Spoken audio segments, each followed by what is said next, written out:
अस्सलामुअलैकुम dear students, उम्मीद है आप सब बिल्कुल खैरियत से होंगे। बच्चों, हम पढ़ रहे हैं regulation of gene expression. Gene expression means gene में जो जेनेटिक इंफॉर्मेशन है वो प्रोटीन के फॉर्म में एक्सप्रेस होने को हम बोलते हैं बच्चों जीन एक्सप्रेशन।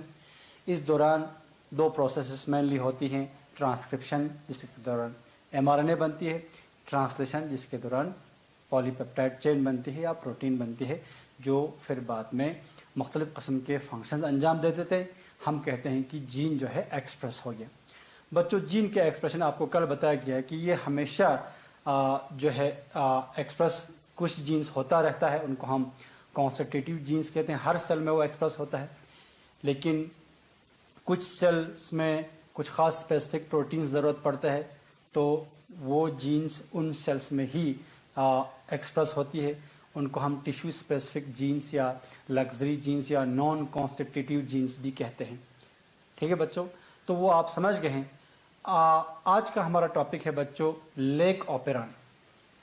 लेक ऑपेरॉन, तो ऑपेरॉन आपको बताया गया था कि ऑपेरॉन क्या है। ऑपेरॉन एक cluster of functionally related genes है, यानी ऐसे जीन्स जिनके फंक्शंस रिलेटेड है आपस में एक दूसरे से, उनकी कोऑर्डिनेटेड फंक्शन होती है।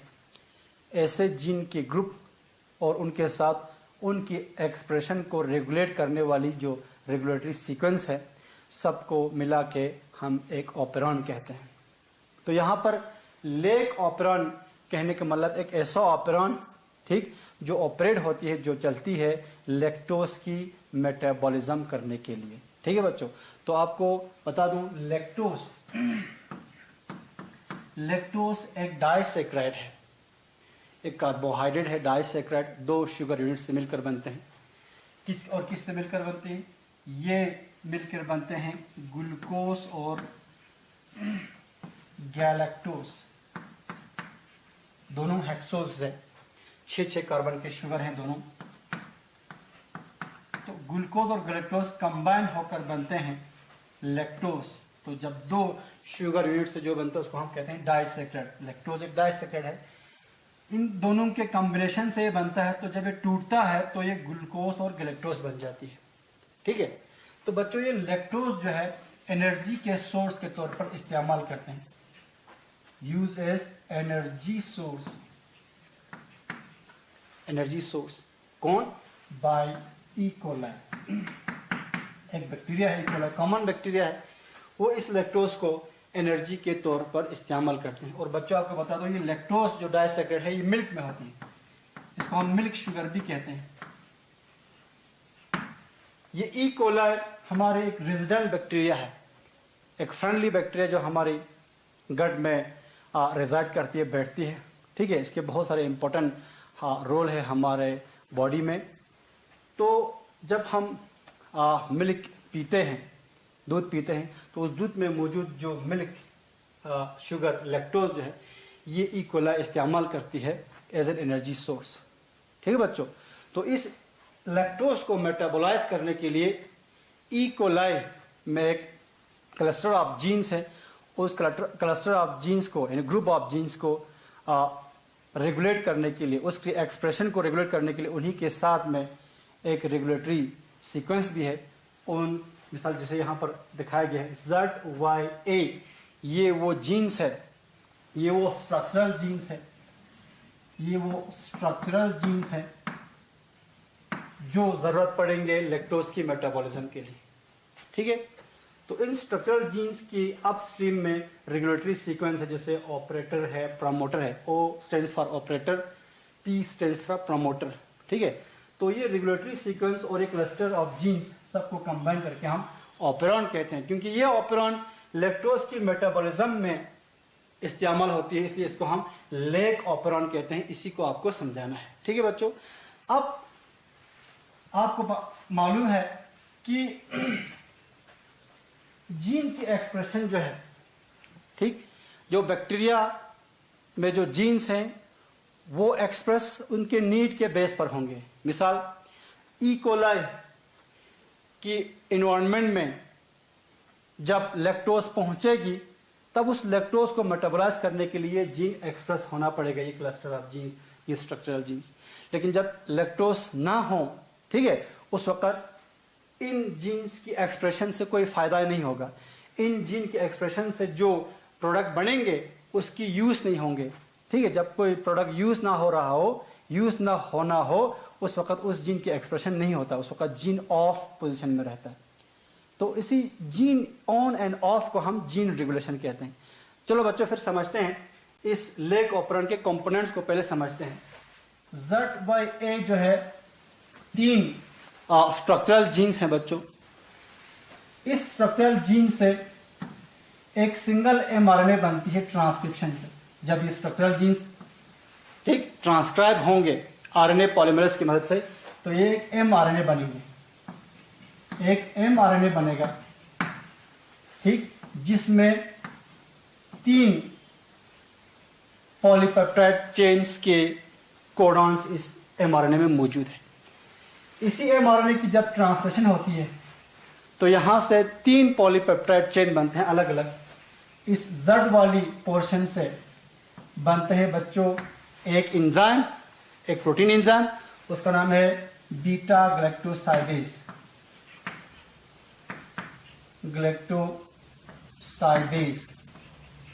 Beta galactosidase enzyme.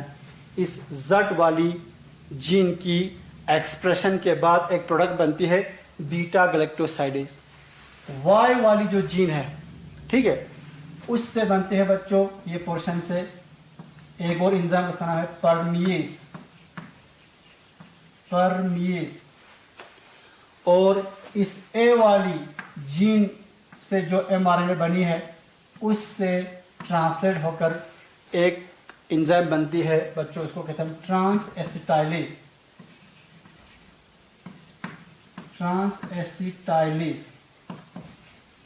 3 एंजाइम्स बनती है इन 3 स्ट्रक्चरल जीन से। सारे एंजाइम प्रोटीन एंजाइम है, ठीक है बच्चों।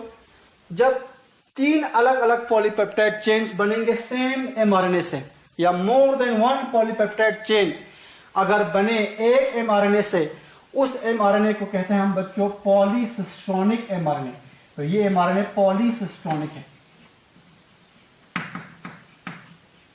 पॉलीसिस्ट्रोनिक, ये याद रखना, पॉलीसिस्ट्रोनिक mRNA। अक्सर प्रोकैरियोटिक जो mRNA है वो पॉलीसिस्ट्रोनिक होती है, उनसे एक से ज्यादा पॉलीपेप्टाइड चेन सिंथेसाइज होती है। जब ट्रांसक्राइब होती है तो एक mRNA की सूरत में होती है, जब उसकी ट्रांसलेशन होती है तो अलग अलग पॉलीपेप्टाइड चेन बनते हैं, जैसे यहाँ बन रहा है, ठीक है। तो ये mRNA जब बनी वो पॉलीसिस्ट्रोनिक mRNA है, ठीक है बच्चों।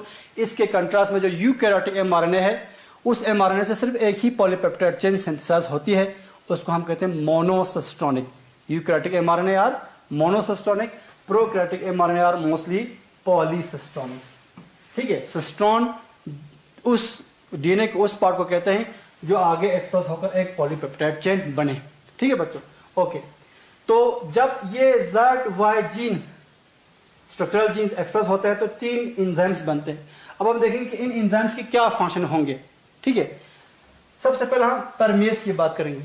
ये बैक्टीरियल सेल है, इसके सराउंडिंग में लैक्टोज आ गया, दूध पिया हमने, उस दूध के जरिए लैक्टोज पहुंच गया हमारे गट में। अब इस ई कोला बैक्टीरिया के सराउंडिंग में लैक्टोज है।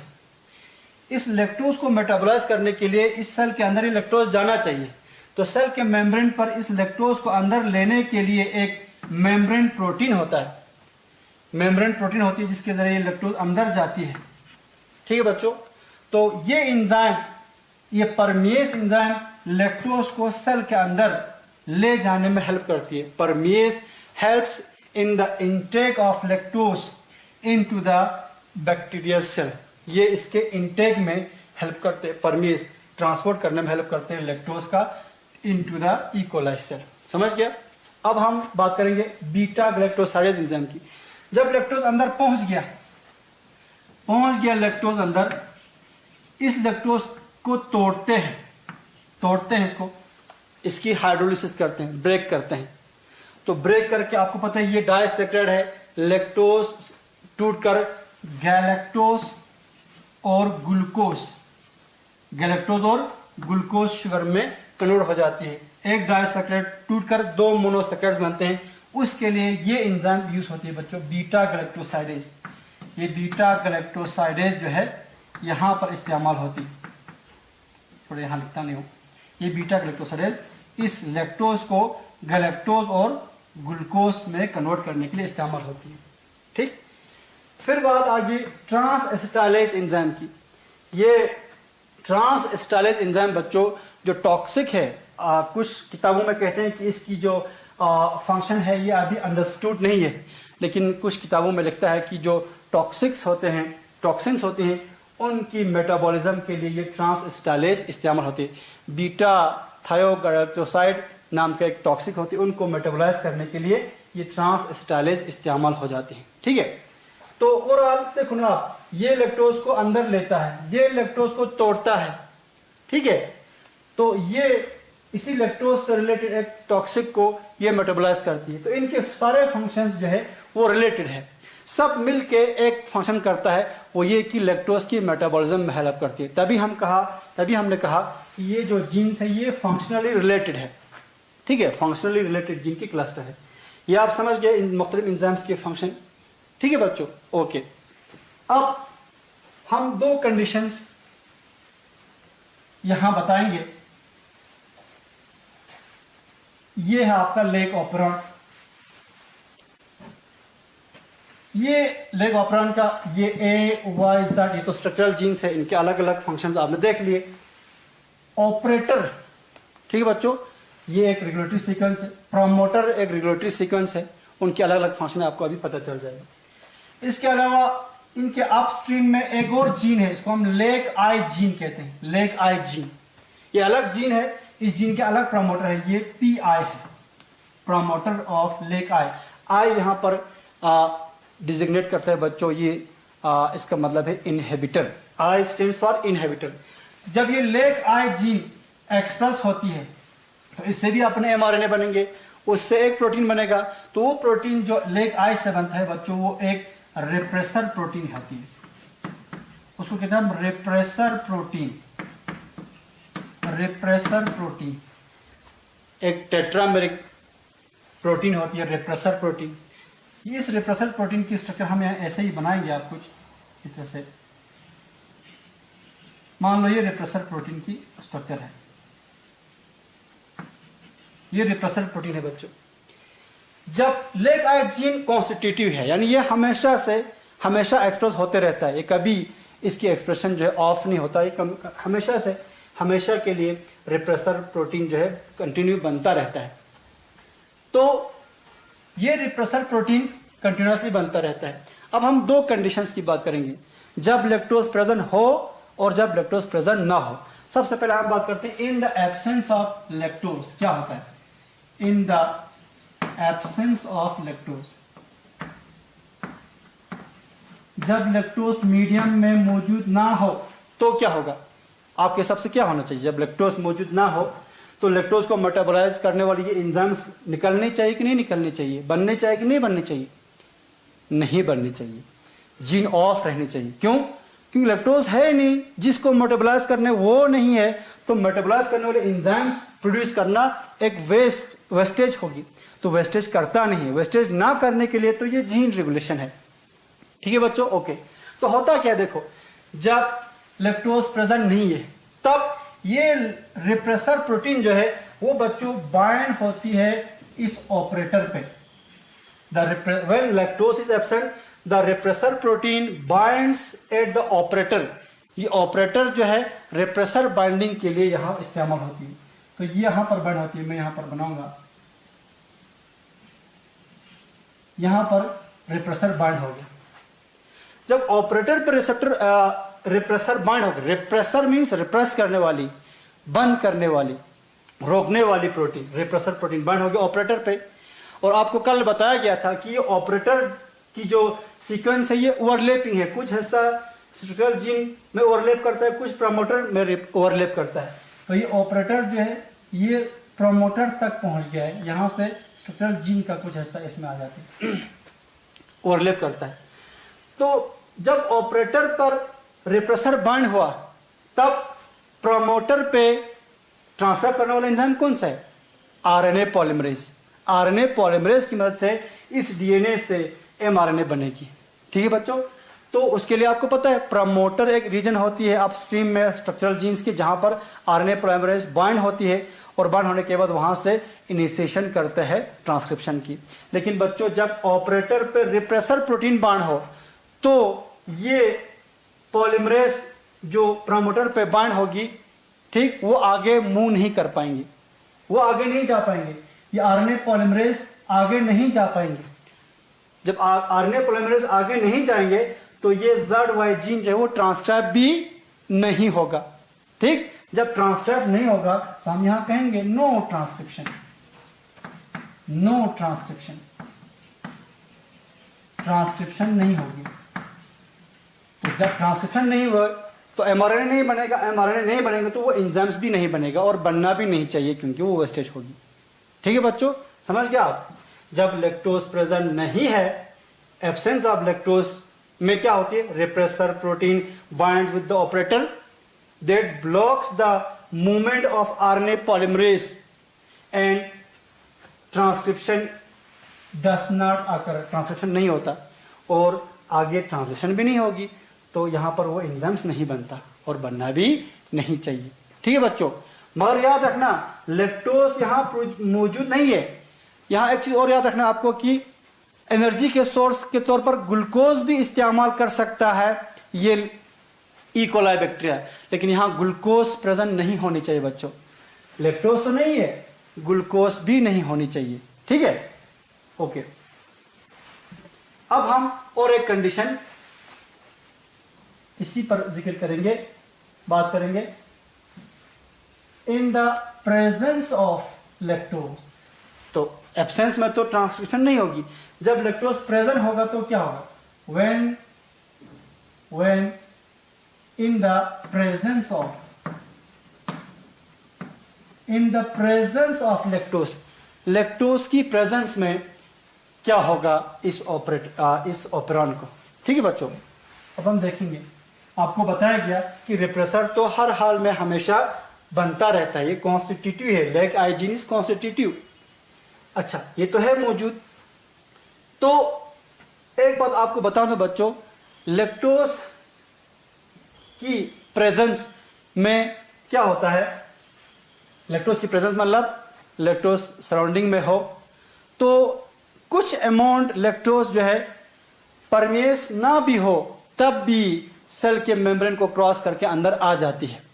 सम अमाउंट ऑफ लैक्टोज, ठीक है, वो अलाउ करता है मेम्ब्रेन सेल के अंदर आने के लिए, तो लैक्टोज सेल के अंदर थोड़ा सा प्रेजेंट होती है। तो उस लैक्टोज को जो सेल के अंदर पहुंच गया है थोड़ा सा अमाउंट, ये लैक्टोज को ब्रेक करता है beta galactosidase, beta galactosidase enzyme lactose को ब्रेक करता है, किसमें, ग्लूकोज और गैलेक्टोज में, ग्लूकोज और गैलेक्टोज में ये कन्वर्ट किया। ठीक, तो इस लैक्टोज को और एक चीज में ये कन्वर्ट करता है, उसको कहते हैं बच्चों एलोलैक्टोज। ये बीटा गैलेक्टोसाइडेज लैक्टोज से एलोलैक्टोज नाम का भी एक मॉलिक्यूल बनाता है, एलोलैक्टोज। इस एलोलैक्टोज की स्ट्रक्चर में यहां बनाऊंगा, इस किस्म का है, बनाऊंगा ऐसे ही ये एलोलैक्टोज किससे बना, लैक्टोज से। किसने बनाया, बीटा गैलेक्टोसाइडेज एंजाइम ने बनाया। ठीक, तो लैक्टोज की जब प्रेजेंस है उस वक्त लैक्टोज से एलोलैक्टोज बना, लैक्टोज से एलोलैक्टोज बना। ये एलोलैक्टोज जो है बच्चों बाइंड हो सकता है इस रिप्रेसर प्रोटीन को, क्योंकि ये दोनों जो है इनके दरमियान बहुत ज्यादा एफिनिटी होती है, अट्रैक्शन होती है। रिप्रेसर प्रोटीन और एलोलैक्टोज के बीच में क्या होती है, अट्रैक्शन, एफिनिटी। उस एफिनिटी की वजह से ये एलोलैक्टोज इस रिप्रेसर के साथ बाइंड हो सकती है। तो ये मिटाता हूं मैं, ये बात करेंगे। फिलहाल क्या बना, लैक्टोज से एलोलैक्टोज, एलोलैक्टोज बाइंड हो गया रिप्रेसर प्रोटीन के साथ, बाइंड होने के बाद रिप्रेसर प्रोटीन इस के साथ ये एलोलैक्टोज बाइंड होने से इस प्रोटीन में शक्ल में चेंज आती है, उसको कहते हैं बच्चों कन्फॉर्मेशनल चेंज। प्रोटीन की शक्ल में चेंज आ जाती है इस एलोलैक्टोज की बाइंडिंग से। ठीक है, ओके। तो ये प्रोटीन अब इस शक्ल का हो गया, इस शक्ल का हो गया। पहले यहां दो ग्रूव से, मिसाल ये ग्रूव जो है, ये देखो ये ग्रूव, ये ऑपरेटर पे बाइंड होने के लिए इस्तेमाल होता था। अब इस एलोलैक्टोज की, यहां एलोलैक्टोज में बाइंडिंग दिखाता हूं आपको, ये एलोलैक्टोज, इस एलोलैक्टोज की इस रिप्रेसर के साथ बाइंड होने से रिप्रेसर में क्या हो गया, कन्फॉर्मेशनल चेंज। याद रखना, कन्फॉर्मेशनल चेंज यानी स्ट्रक्चर में चेंज आ गया। जब स्ट्रक्चर में चेंज आ गया रिप्रेसर की, तो ये रिप्रेसर अब बाइंड नहीं हो सकता ऑपरेटर पे, क्योंकि ऑपरेटर पे बाइंड होने के लिए इसका कुछ खास स्ट्रक्चर चाहिए। वो स्ट्रक्चर तो अब डिफॉर्म हो गया, वो शक्ल बदल गया, किसकी वजह से, इस एलोलैक्टोज की मदद से। तो अब this repressor is no more in a state of binding with the operator. अब ऑपरेटर जो है खाली रहेगा। जब ऑपरेटर पर खाली रहेगा तो आरएनए पॉलीमरेज, तो आपको पता है वो प्रमोटर पे बाइंड होगी, आरएनए पॉल जो है प्रमोटर पे बाइंड होगी। ठीक, बाइंड होकर ऑपरेटर पे कुछ है नहीं रोकने वाला, तो ये आगे जाता है आरएनए पॉलीमरेज और इन एंजाइम्स को क्या करता है, ट्रांसक्राइब करके क्या बनाता है, एक एमआरएनए बनाता है। उस एमआरएनए से आपको पहले बताया गया है कि उनसे मुख्तलिफ एंजाइम बनाता है। इससे बनता है बीटा गैलेक्टोसाइडेज, इससे बनता है परमिएज, इससे बनता है क्या, ट्रांस एसिटाइलेज। ठीक, अब बीटा परमिएज जो अब बन गया, अब जीन ऑन हो गया। इस वक्त जीन ऑन कहेंगे, जब रिप्रेसर बाइंड हो गया था तब जीन ऑफ था, अब जीन ऑन है। ऑन है तो यहां से ट्रांसक्राइब भी होगी, ट्रांसलेट भी होगी। परमेस और लैक्टोज को सेल के अंदर दाखिल करवाएंगे। बीटा गैलेक्टोसाइडेज जो है लैक्टोज को ग्लूकोज और ग्लैक्टोज में कन्वर्ट करेगा और ट्रांस एसिटाइलेज जो है उन टॉक्सिन्स को मेटाबोलाइज करेगा। अब इन एंजाइम्स के बनने का इस्तेमाल भी है, बनने के बाद इनके इस्तेमाल भी है। ठीक है बच्चों, तो इस तरह से ये लेग ऑपरन जो है ऑपरेट करती है। ठीक है, अभी टाइम हो गया, उम्मीद है आपको ये समझ आ गया होगा। नेक्स्ट लेक्चर में इसी को थोड़ा हम आगे आपको और समझाने की कोशिश करेंगे, इसी पे और बात करेंगे। ठीक है बच्चों, तो फिलहाल अभी आपने देखा कि लैक्टोज की एब्सेंस में क्या होती है, लैक्टोज की प्रेजेंस में क्या होते हैं। आगे हम इसी पर और बात करेंगे। Thank you very much.